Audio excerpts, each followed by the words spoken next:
Okay, I am so excited to welcome Catherine Illingworth to the show. I've been telling you guys she's going to join us. We've been working past couple weeks through Dante's Vita Nuova and his Divine Comedy, his Commedia, including all of the canticles, but especially Inferno and Purgatorio, because I wanted Catherine to come on especially and really dig into Paradiso with us. I think it's the most sublime part of the poem. I also think that I don't feel equipped to really grapple with it with the depth that it deserves, because this is one of those ones. The Commedia itself and this canticle especially is one of those texts that I feel a certain trepidation approaching. I think I hear from you guys that you feel that too, and so I wanted to have an expert on. And I don't know, Catherine's probably too modest to call herself an expert, but I will unflinchingly call her a Dante expert. If you saw Knowles's episode of the book club that was about the Divine Comedy, she did a beautiful job laying it out there. And she's also just on the very tail end of her PhD on Dante. So she's the perfect person to kind of bring this series to a close with us. Catherine, welcome to the show. Thank you, Spencer. I'm thrilled to be here. Yes, I'm excited to get into all of this stuff with you. Catherine and I have had an ongoing text and email exchange about all the things we want to talk about. I will say, I often call my guests, I always call my guests honorary heretics, because the title of the show is Young Heretics. But I should note at the outset that does not mean you are a religious heretic. In fact, you are a devout Anglican, which I got wrong earlier, but you're Anglican, right? Not a Catholic. I am, yes, that's true. But again, pre-Reformation, so it doesn't really matter at that point. Right. Luther hasn't made things hard for us yet. You're part of the Church Catholic small c, we'll put it that way. Yes, absolutely. Okay, great. So let us begin with a goofy question that is nevertheless quite sincere. And I've talked about this already on the show. Twice now I have really sat with this poem. And I think, everybody that has ever read it visits and revisits it from time to time, but there's really two times that I've been through it all the way. And both times, I had this bizarre experience, which is, you build all the way up, you go from Inferno through Purgatory up to Paradise, and then he gives you the beatific vision. He gives you the sight of God insofar as he's able, he says, to remember or to put it into words. And it's 3 freaking circles. It's like the biggest, if you told somebody about it, it would be the biggest anticlimax if they hadn't read the poem all the way through. And yet, both times gets me in the feels. Like, I absolutely cry about these circles. And I want to talk with you, kind of the theme of this conversation is like, how does Dante get us there? So to maybe start that off, let me ask you to talk a little bit about not just the place of Paradiso in the structure of this entire magnum opus, but maybe start with, with Purgatory. What is the kind of impetus, when the world turns upside down, essentially. You get to the bottom of hell, and then gravity, because you're at the center of the earth, reshifts. What is the impetus that sort of sets us in motion toward Beatrice, toward heaven, toward God? How do we start moving the other way? That's such a great question. And I love when we're talking about the very end of the poem, about starting there, because especially because everybody knows Dante for Inferno. There's this like horrid video game that ruins all my Google searches now. There's the Dan Brown, there's Dante's Inferno is the name of like pizza parlors all over the country, and so to see what's past that, is really where this poem starts to get to work and do its job, is once we've moved past that inflection point and we are now all eyes on salvation, essentially. And so, what makes that teeter-totter sort of shift across that fulcrum point? And in my reading, I think that this entire thing comes down to desire. Inferno is the realm of desiring things that are good for me, and things that feel good for me, and things that promote me. And just the slightest little shift, and we'll see the first people we've probably already discussed in Purgatory have just barely made it across that line into the realm of salvation. But just that tiny little shift away from the self is where this starts. And the farther away we get from obsession with self, the further we're going to get to the beatific vision. And we're going to meet a host of people who've done that in varying degrees as he starts the saved side of the journey. That's profound. It touches on a theme we visited a lot in the show. Most recently, we've talked about Thomas Traherne's Centuries of Meditations, and I kind of laid it up against, not performing your righteousness to be seen before men, but to have this kind of outward focus, right, rather than an inward. Virgil gives this great speech in, I think it's like Canto 17. It's kind of right in the middle about this issue of love and desire, right? Where is your desire oriented? Right. And maybe we can read a little bit, if you would, from the moment that the souls in purgatory decide to start climbing. Because I know that's, in some ways, if you're thinking about like, where does that shift happen right over the line? Surely that's an important point, right? I mean, am I onto something there? Absolutely. Yes. So I think that, the end definitely always makes me cry as well. But another part that is guaranteed waterworks for me is there's this section in the beginning of Purgatory that's called Antipurgatory, Ante. We're in the waiting room before we go in. And there's just this crushingly beautiful section that I'll read in English. I have my trusty Durling and Martinez translation. Can we here, actually, before we launch into that, let's talk about the translation, because in the episodes before you came on, I read from a few different versions. I read from Mandelbaum and Esselin, but I said, like, I'm gonna ask Catherine to bring her translation on too. And then it turns out I emailed Catherine about it. She's like, there is but one translation. Like there is one ring to rule them all. So tell us about this like volume and why it's good for English speakers. Why I love it so much. Yeah. I have to disclose a bias. It's the first one that I read. And so it was assigned to me. I read this as a master's student, and it's kind of the maternal language for me, my native tongue, as far as Dante translations are concerned. But I've now read a lot of them. It comes down to clarity of translation, where they're not trying to recreate poetry, which is so well intended by translators and should be attempted to give people a sense of the musicality if they don't know the original language.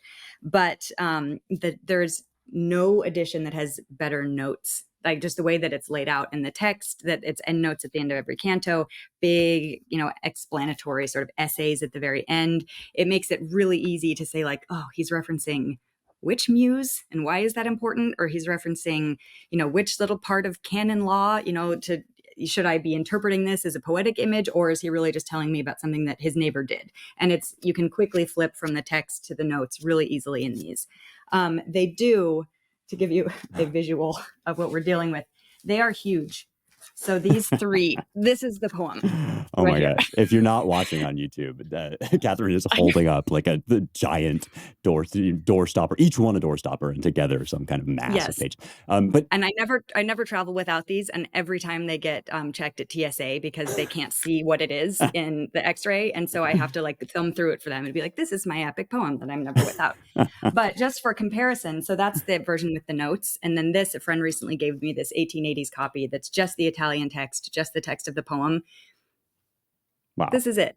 So we're not dealing with a long poem. We're dealing with a dense poem. And it gets unwieldy, when we start adding in all of those notes that are critical to the reading, but make the book itself look very scary to approach. Yeah, this is like a cracker. Catherine is now holding up about a cracker-sized book, like a saltine. And I'm exaggerating, but only a little bit. It's really you could put it in your book bag really easily.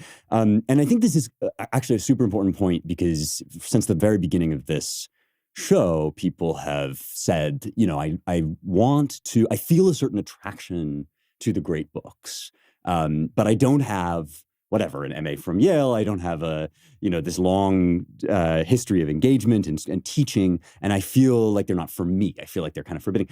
And one thing that I noticed about this book in particular is not only is the work itself not huge in terms of space, but the canti, the individual books of each canticle are really short. So you could do one a week, and that all those notes that sort of spiral out from that's almost like a literary or physical book representation of the kinds of conversations you might have with people that you read it with, right? These kind of like each line might raise these issues. So that's I'm reading from my Kindle edition now of the Durling Martinez, but I'm definitely going to go buy those on Amazon in physical form as well. But okay, so it's now just that nice to have them in your house. totally. It feels good to have them near. And it feels good, I bet, to explain to the TSA agent that the reason Yeah. you look like a terrorist is because, in fact, you're These a are just scholar. giant books. And yes, I needed to carry them all on. It's I would never check weaponized them. knowledge. Yes, exactly.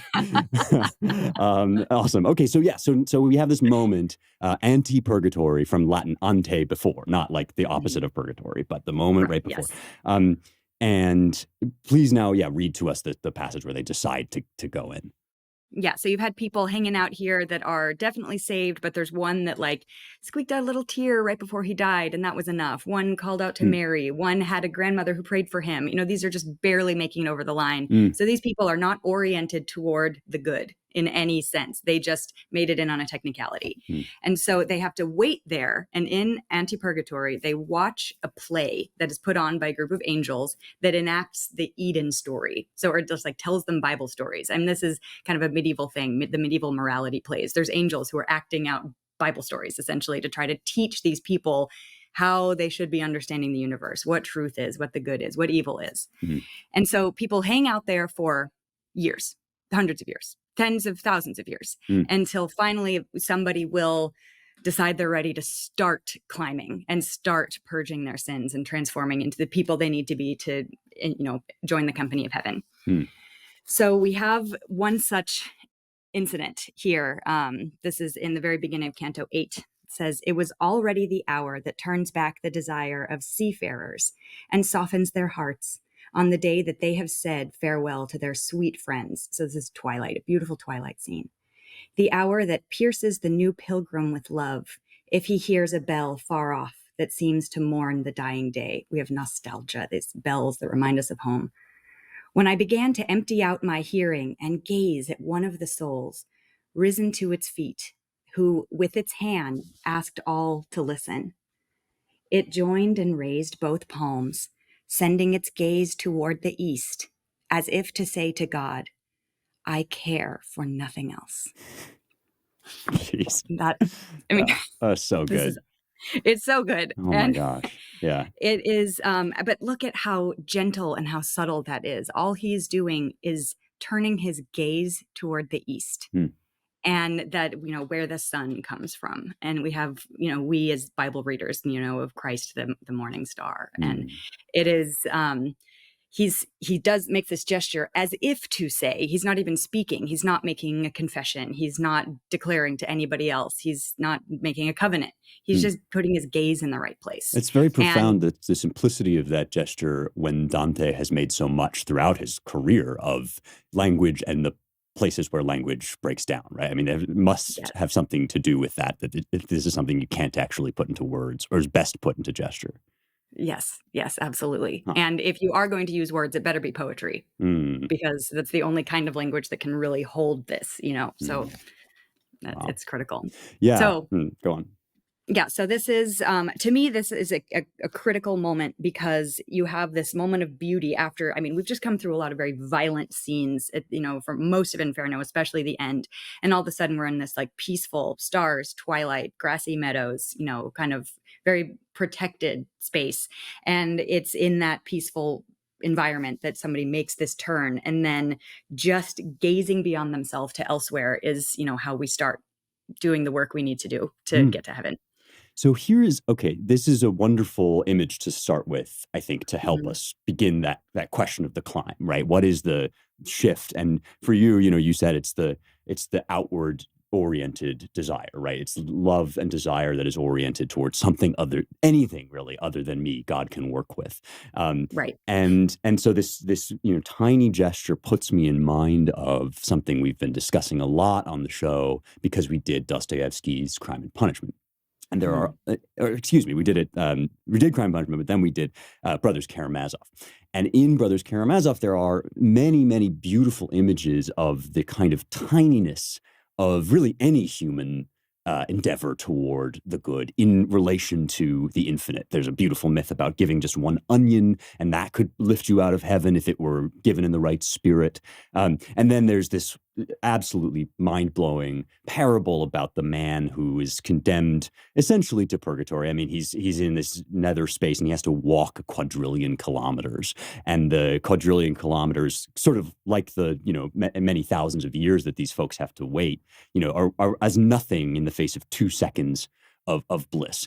But this is, I mean, so this leads me into this question, I think, of, hierarchy and magnitudes of blessedness. Because here's these people, right? They shed one tear, their grandmother prayed for them. And that is going to be heaven in a mustard seed, right? That's going to be enough. But at the same time, Dante is not going to erase those distinctions between those people and the people who died, who were beheaded for Christ's sake, and the just rulers and so forth. And so I wonder if you could talk a little bit about, there's this kind of double nature where all the souls are actually in the Empyrean. So there's very importantly, whatever the structure is from planet to planet, it's not like literal in the sense of they actually live on those rocks out in space. But their placement in these hierarchical orders from, further away from God or closer is representative of some real thing about their blessedness. How does Dante hold these two things together? The fact that, any amount of desire toward God is enough in some sense to work with, but there is a distinction. There are ranks in heaven. Yes. Oh, that is really beautifully said. That's a hard thing to describe in what Dante is doing. And I think that you just expressed that perfectly, that there is distinctions are critical between, and really related, how he represents them is related to medieval astrology. He has paradise is organized by these sort of realms. They're called spheres of all of these planets, that sort of imbue the people who inhabit there with their the certain qualities that they have that have brought about their beatification. It also speaks to the things that they struggled with on earth. But you're so right that there are some people who are great and some people who are less great and some people who are like not great at all, who wind up in the realm of the saved, because there is. I was in a reading group once with a colleague of mine named Eric Diamond, who described this perfectly, that everybody in heaven is a cup that is full, but some are big wine jugs and some are teeny little shot glasses. Everybody is filled to capacity. But on one hand, you have the Christian martyrs and you have the, wonderful popes who Dante loves. You have like Beatrice, who we're going to talk so much about today, and then you also have, humble people who didn't really impact the world at all, and yet their cup is completely full because they, are so oriented towards the good. So you can have these sort of differences of, and I would say difference without value, because that would sound nice, I think, to our modern ear, but like it's difference with value. But it is a value. There is space for many different levels of value in the Empyrean, if that makes sense. Yeah. I mean, one thing I love about this, and it struck me this time around, I've been talking about it a little bit on the show, is that, you think about for a second the mindset of a guy who needs not only 9 circles in hell, but subdivisions within the circles and pockets in the subdivisions. And, and then it doesn't stop when you get out of hell. It's true in purgatory. It's true in this astrological vision, right, of heaven. You wonder whether it's just kind of whatever medieval lust for punishment, but it's actually something quite different from that entirely. It's a vision of God's justice that is so capacious that it actually has a place to put every variety of human life, right? Like the judgments of the Lord are perfect altogether. They're, even people who did this sort of the same thing physically are put in different places depending on the nuances of why they did it, why you killed this person and so forth. And so this is, I think, related to a classical concept we've talked a lot about in the show, and that's justice as, suum cuique, to each person exactly the thing that his deeds or misdeeds merit. And in the sixth, I think it's the sixth heaven, right, that the rulers are in the shape of this eagle, and they say, or they spell out, diligite justitiam, love justice, cherish it, you who rule on earth, you who judge men. And that's another, I mean, this is another form of love, like justice as a kind of positive attribution, putting things in their right place. Can you talk about that a little bit? Like the concept of justice as an object of our love? Absolutely. Yes. That is so justice has been, king in Inferno. In Purgatory, it's getting this big, I think I said, an assist from mercy, where we're still satisfying justice because these people have to go through something to sort of get to their spot in heaven. In Paradise, justice is who God is. And so we're in this realm of looking at of satisfied justice, justice that has been sort of obeyed, has the freedom to rule, and is just structuring things how they should be. And in this canto where he's talking about justice and we meet this eagle, he is has all these earthly rulers that are present there, and he gives that command, to love justice, ye who rule the earth. And I'm so struck by the way that this is represented, because it's not, we see, okay, there are a couple instances of like lawgiver types who are in the previous two canticles, and people who were, great statesmen. And then there's, this sort of creature in Inferno who can, assigns everybody to their circles, and he's kind of a judge figure, a sentencer figure.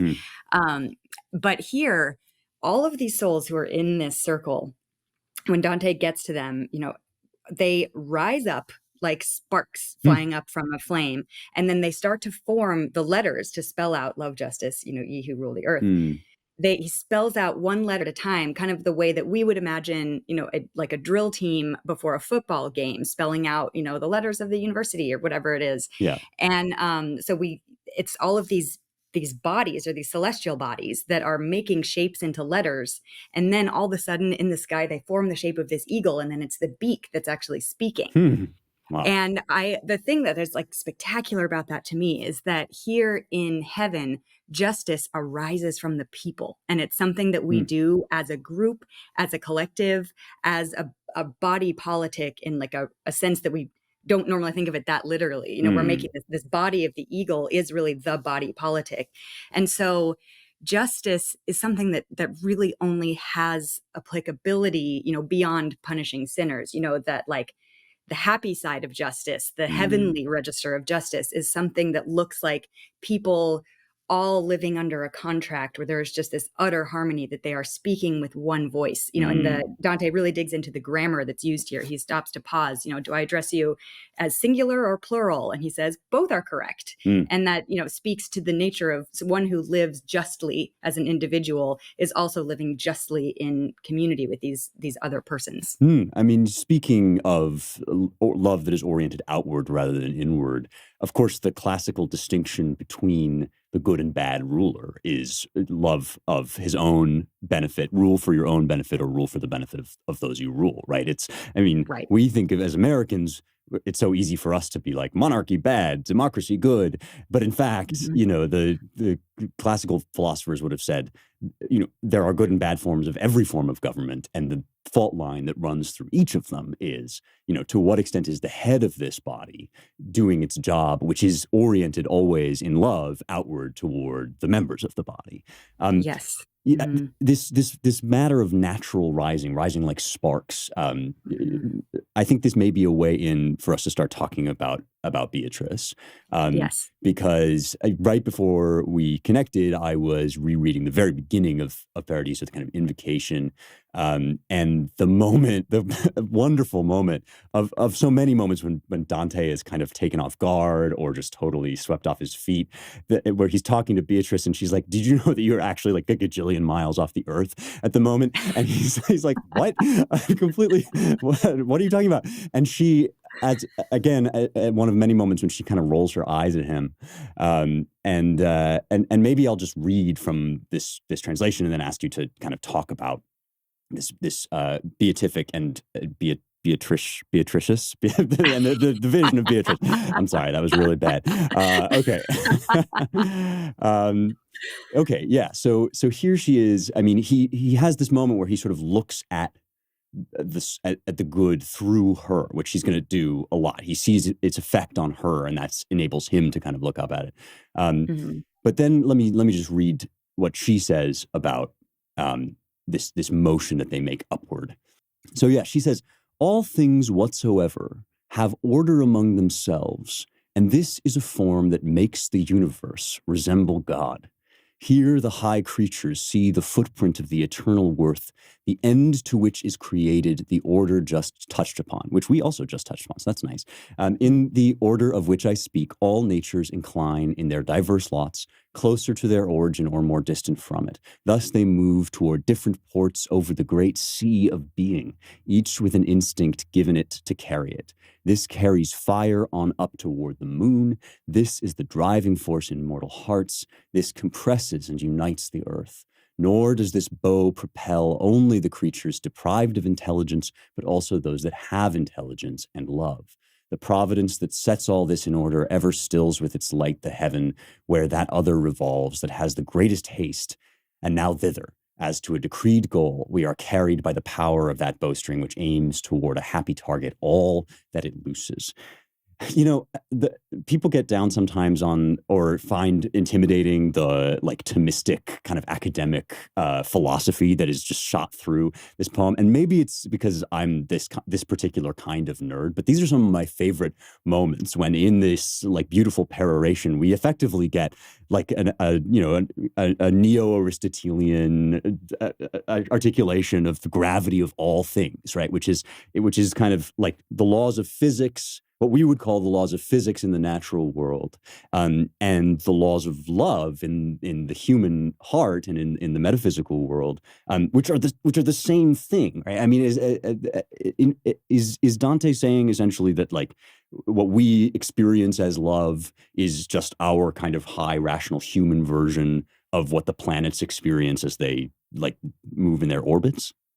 Spencer, yes, this Okay. is like and this is, I mean, I love the way that you put that together because I think that there has been this is like a personal opinion of mine, but also kind of a hill I want to die on, that there's been like hundreds of years of kind of Platonic readings of Dante that would say like spirit good, body bad, and like that, or like dirt bad. And that is, from what you just read, it's like impossible to think that about Dante after he writes these things. It's like, yes, I mean, he ends every canticle, Inferno, Purgatory, and Paradiso all end with the word stars. And because he sees this gravitational pull like surrounding him everywhere he is, as he looks to the heavens and down to the bottom of hell, that there's the same thing that is making all of that stuff move and this entire material universe work is the exact same thing that is pulling his heart up to God through Beatrice, who is a lady with a body. And that is a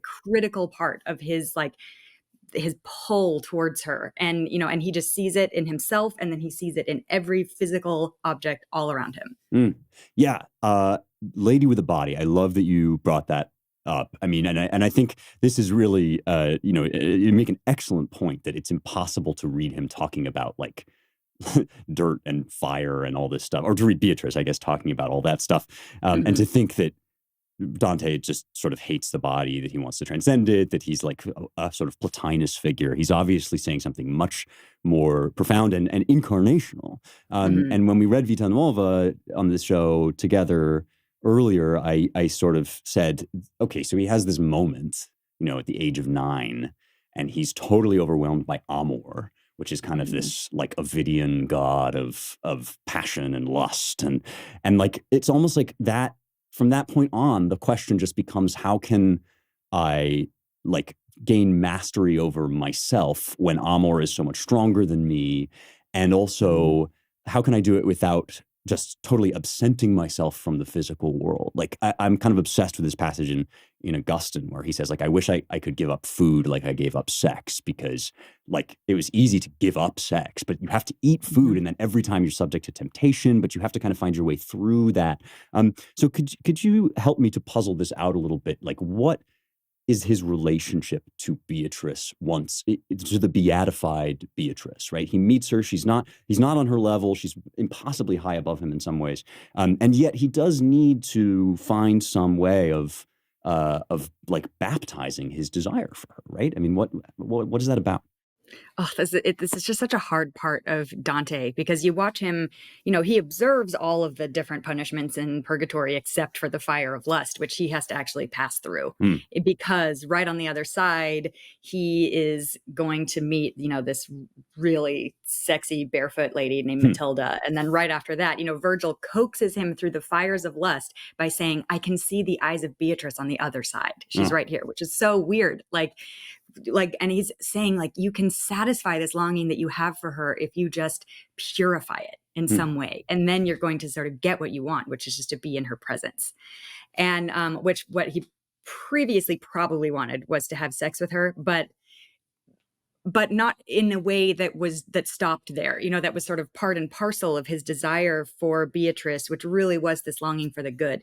And so he goes through these flames, and then he sees Beatrice, and then gradually, you know, Dante writes it as this: when he first sees Beatrice at the end of Purgatory, it's almost like she's veiled, and then he sees various parts of her face, and then finally it's the eyes and the smile. It's almost like this striptease where she reveals her full like countenance to him. Wow. Yeah. And then once they get to paradise, he does not stop just like drooling over her. And there's so many times where she kind of has to be like, come on, like heaven is My over there. eyes There's are up here. Yeah, yeah, right. exactly. Well, except my eyes are up here. It's like, my eyes are here, but you need to be looking over there. Like, you need to be like, there's a line where in the Sphere of Justice, actually, where she says, heaven is not only in my eyes, like look over here, you know, but it's not bad for him to gaze at her. But, you know, and so we have this problem that this has been a very embodied love. And then now we're in this sort of space with no bodies, or just sort of celestial bodies. But we know that the bodies are coming, because this sort of doctrine of the resurrection of the body is like so bedrock in Dante's world. So everybody's going to be reunited with their earthly bodies, but it's like getting to enjoy that sense of embodiment without like any risks that they're going to create any stumbling blocks for you. A passage that I often have occasion to come back to is the passage in which she sort of explains to him that they're not actually, that these souls aren't actually here. And I think that like this is the one reason why it fascinates me is because, you know, we think of, in modern society, you will often encounter a kind of casual dismissal of the medieval mind as like primitive and superstitious and all this stuff. And in fact, torture. Yeah, they're super into torture, right? Like they did a lot of all these bad things. And like that passage, which I've read a million times on the show, is so much more sophisticated about the relationship between body and soul than almost anything you'll hear today. I mean, it basically, in some sense, seems to me to be saying, you know, your senses are a conduit, and the thing that they are a conduit to on this earth is, like, you presume at least, some sort of object that is outside of you, but there's no reason why they can't be a conduit to something quite a bit higher. And in fact, that's why she says the Bible condescends to speak of God as having hands and feet, but meaning something else. You know, like that's, you know, an incredibly profound idea. And I think related also to what you were saying about, I love that line, heaven is not only in my eyes, you know, like that she's looking at something, and what she's looking at, you know, and that makes her so beautiful to him is kind of a difficult realization. I mean, is there a point, do you think, at which Dante is able to achieve that realization? Like, when does that for you happen in the poem?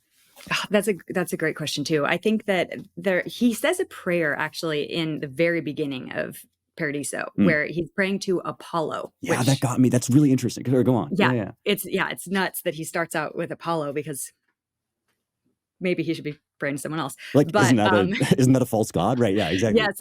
but he needs the god of poetry right then, because he knows that he cannot possibly describe what he's trying to describe. And so he needs all the help he can get. But this prayer is, he says, basically the line is, come into my chest and breathe there, because he wants to be, and he makes a reference to this Ovidian character named Marsyas. And this character is this a nymph, I believe, who was actually challenged Apollo to a poetry competition, which if we know anything, it's that you should not challenge gods to competitions. This is the worst idea. I know. I The think worst Marcius, idea. I'm going to be that annoying classicist here, and maybe Please. I'm speaking off the top of my head, but I think Marcius is actually like a satyr or like one of these kind of. Oh, you're right. You're right. Yes. Which is, in some small way significant because those are the fleshy, those are the sex creatures, right? They're the sort of like, That's right. urgent physical desires. So he makes this reference to Marcius, who's like, drawn out of his flesh somehow, right? Yes, he's flayed alive as punishment for this, incredible blasphemous act. And the Ovidian text is amazingly graphic. It describes that you can see all of the sinews and the blood and the muscles and all these parts of the flesh, and then it like creates this river of blood and fluid. And so for Dante to be bringing that into this, like, we're in heaven now, and now we're thinking about this character. Ugh. And it's like, it reminded me a little bit of the Augustine quotation that you just read, where it's like, it's sort of just this like, body, like, why can we get some sanctification in here? Like, how do I get, and what he wants to be flayed alive so that he can have this God come and breathe into his chest, into his heart, so that he can just be filled with the divine, because he kind of wants to just cast off all of this troublesome body weight, literally, that he's carrying. And so it starts there, that he's like agonizing over this in the beginning. And then as he goes through, he just gradually, still feels like his desire not start to calm down, but his desire grows. Like his intensity about his desire for Beatrice and for God and for knowledge and for all the things he really, really desires, like goes into higher and higher and higher gear as he gets closer to heaven. And, that's what this is not about repression. It's not learning to stop liking girls or stop having appetite for rich foods or whatever it is, or put away all that book knowledge so that you can focus on the spiritual. Like, there's none of that. It's the opposite of that here. It's like, it's, that famous C.S. Lewis quotation that says, the job as the educator is not to cut back jungles, but to irrigate deserts. I'm paraphrasing, something like that, and this is about how the act of sanctification and becoming more holy in the learning and growing process is to make your desire greater, so that you're desiring better and better objects. It's so apt to cite Lewis there. In fact, that was on the tip of my mind. This is a great theme of Lewis's, that the problem is you don't desire enough. I mean, in The Great Divorce, there's that guy who struggles with lust, and it's like I think it's a salamander that has to get crushed, but then it turns into this great steed that he then rides off into. I mean, it's almost a Dante-esque moment in Lewis. Very much. I think Lewis loved this, like me, and it sounds like you. I think Lewis loved Paradiso most of all the Canticles for this reason. Yes. So maybe we can sort of tentatively begin, having covered some of this stuff, to approach the beatific vision. I mean, with all the same fear and trembling that Dante brings to it. But I want to ask you to read it to us, if you would. But first, I think, can you set the scene a little bit? I mean, they get all the way up, and they get to this. You called it a stadium, I think. Tell us about the last stage. So when Beatrice, the part that you referenced earlier, when Beatrice says, these people aren't actually here, they're all up in the heavenly rows up here. It's this stadium that really sounds a lot like the Roman Colosseum, actually. And so where you have, again, there are like cheap seats up here, and then God is in the middle of it. And so there's people that are very close to him and people that are far from him. But then she describes that this is even kind of like a false distinction, because being in God's presence at all, makes you, again, a full cup, no matter what size cup you are, to reference what we discussed earlier. And so you have the entire company of heaven sitting here, and he's referencing like, oh, here's all of these groups we always wondered about their salvation. Here's like little teeny babies that died, and here's, this group and that group, and it's so wonderful. And then he passes from the sort of the leadership of Beatrice to Saint Bernard.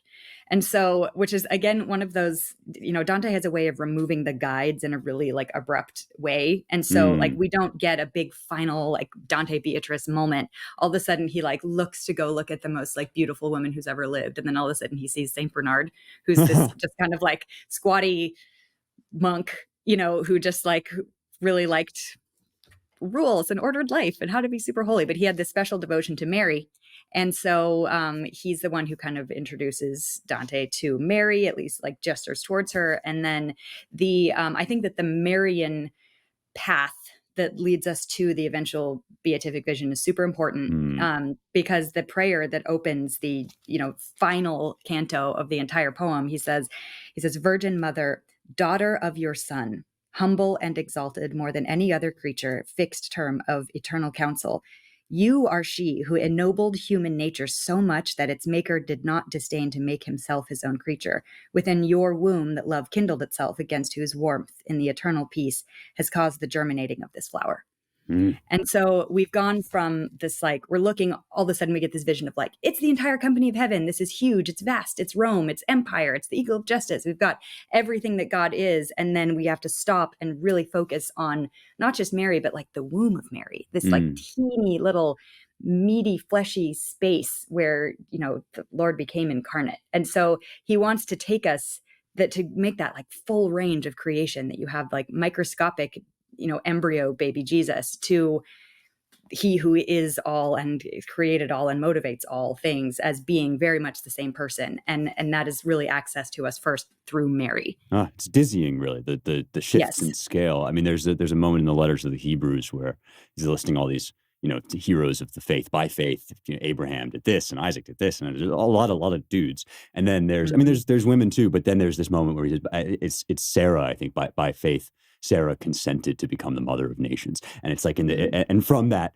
promise came the, generations as many as stars and sand on the shore. And it's just like, this tiny, like an atomic fission, or fusion, rather, like an explosion that radiates outward. Yeah, that's really important. And thanks for bringing in Mary, because I had forgotten her, and she's obviously like pivotal. She's like she's the final Beatrice in some ways. So Protestant of us. I had to forget Mary. To forget Mary. leave it to the prots. I know. Unexcusable. I know. Yes.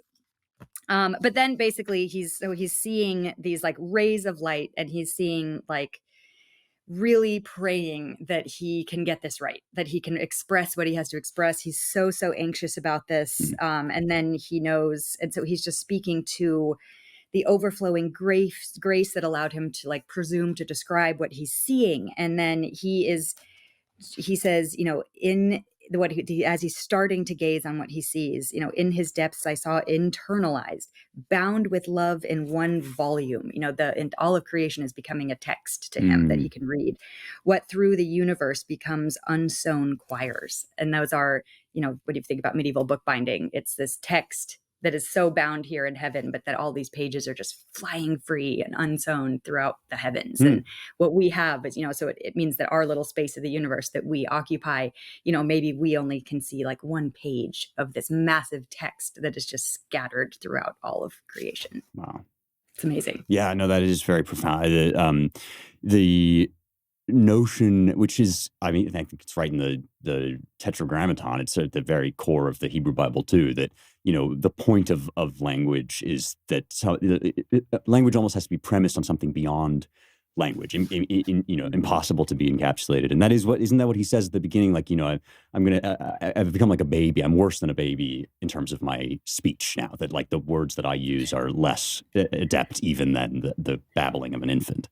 Yes, right. And then as we are, because he's mentioning Mary and babies again here, and that's how he describes it in Inferno. He's has the speech of a baby because he like can't talk anymore because this is so horrid.